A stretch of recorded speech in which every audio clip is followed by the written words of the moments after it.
Hello friends, जैसा कि आपने थंबनेल में देख लिया होगा कि इस वीडियो में क्या बात होने वाली है। तो आज हम बात करेंगे एएमयू क्लास 11th एंट्रेंस के सिलेबस तथा उसके एग्ज़ाम पैटर्न के बारे में।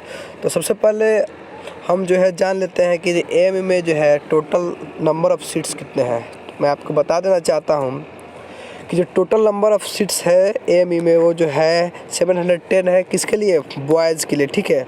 और जो गर्ल्स के लिए जो टोटल नंबर सीट है वो है 440, ठीक है।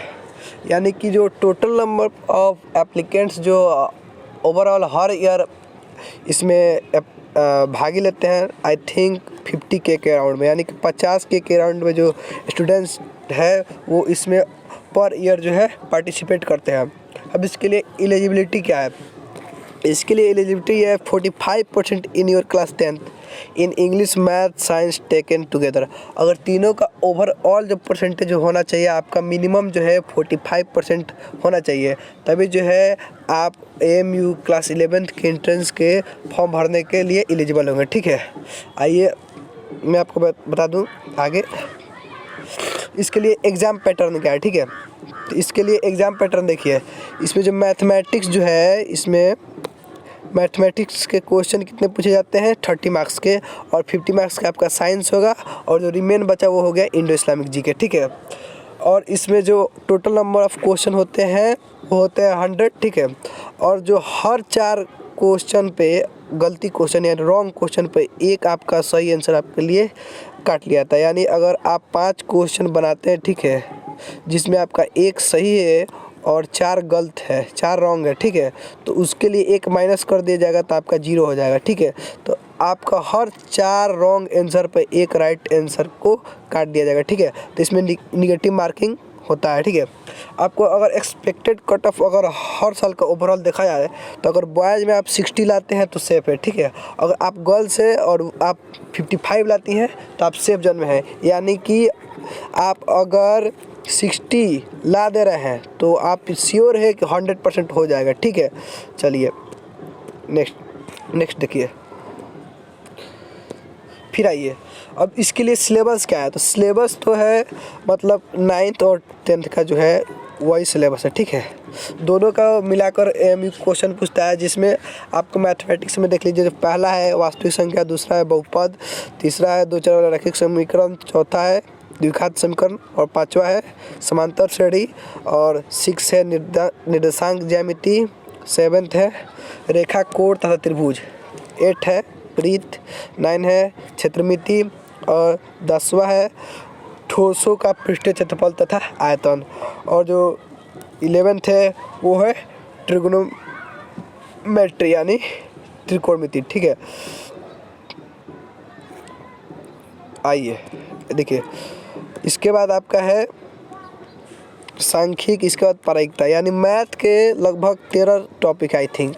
तो उस 13 टॉपिक से आपको 30 मार्क्स के क्या क्वेश्चन पूछे जाएंगे? कितने मार्क्स के? 30 मार्क्स के।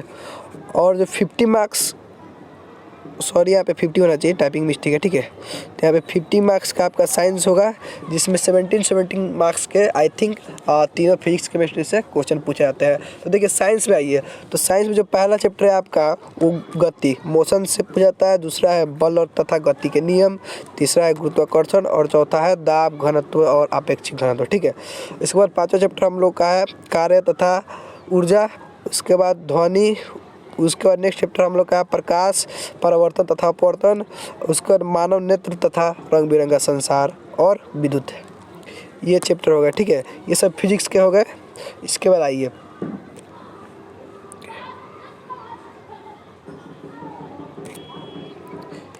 इसके बाद हम लोग का नेक्स्ट टॉपिक है विद्युत धारा का चुंबकीय प्रभाव, ऊर्जा के स्रोत, हमारे आसपास के पदार्थ, परमाणु तथा अणु, परमाणु संरचना, रासायनिक अभिक्रिया तथा समीकरण, अम्ल, क्षार तथा लवण, धातु तथा धातु, कार्बन तथा उसके यौगिक, तत्वों का आवर्तीय वर्गीकरण, उसके बाद कोशिका, उसके बाद ऊतक, ठीक है।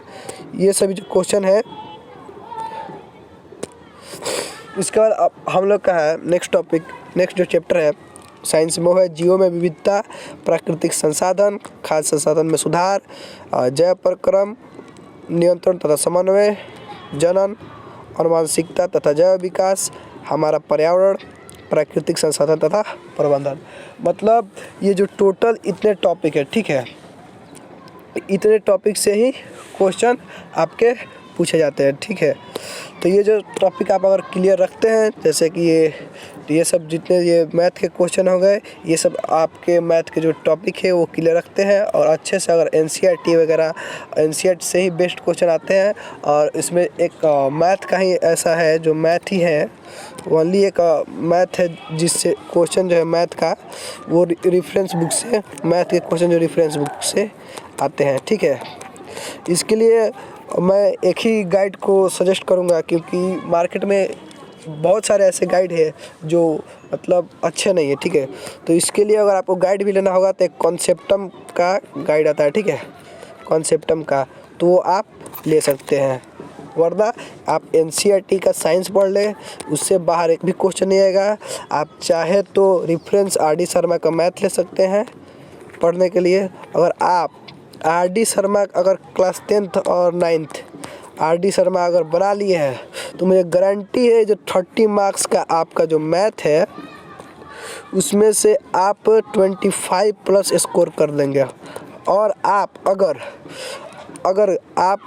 ला देते हैं 60, यानी 100% मैं बोल दूंगा, अगर क्वेश्चन लेवल जैसे आता है अगर वैसा रहा तो 100% मैं श्योर बोलूँगा आपको कि आपका एडमिशन जो है AMU 11th में हो जाएगा। उसके बाद जो लास्ट टॉपिक बचा है, ये तो 50 हो गया आपका साइंस और 30 हो गया आपका मैथ, लेकिन जो रिमेन आपका 20% बचा वो आपका होता है इंडो इस्लामिक और जीके, इंडो इस्लामिक और जीके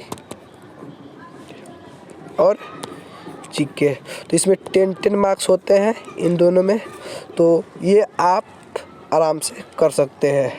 चलिए तब तक गुड बाय, मिलेगा अगले वीडियो में, जिसमें हम आपको फर्स्ट चैप्टर आप पढ़ाने वाले हैं। तो आप मेरे चैनल को भी सब्सक्राइब करें, और आप अगर तैयारी करना चाहते हैं तो मेरे चैनल से, यूट्यूब चैनल से आराम से कर सकते हैं।